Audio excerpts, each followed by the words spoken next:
ntago nzijyana Shuma utanyiintroducing arizancanga mula nsasha mula mbona nzakwama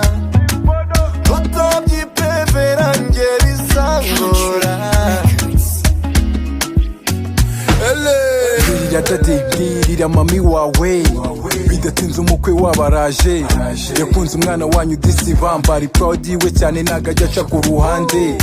mbwirira musaza wawe lo andebe kuri TV utunga agatoki ngo do babwire ko ndi kado ndi na kapu ufite do babwire ko n'inshingano z'urugo ngo washo yakatiye misi wa demiri ankunda nazwi naha mu mudugudu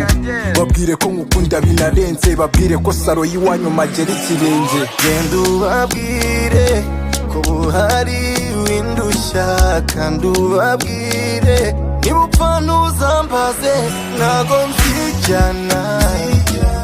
utanyiintroducing arizancanga nta n'umwe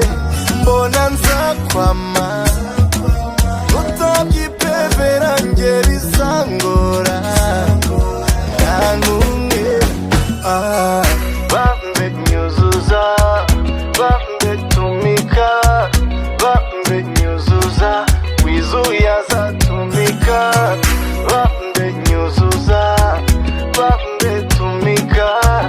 bambe nyuzuza wizuye azatumika bwira nyokorome wawe konje siruswa gusa afata agakonje bwira anti wawe yake konji batega amaboko umugabo wawe araje hobe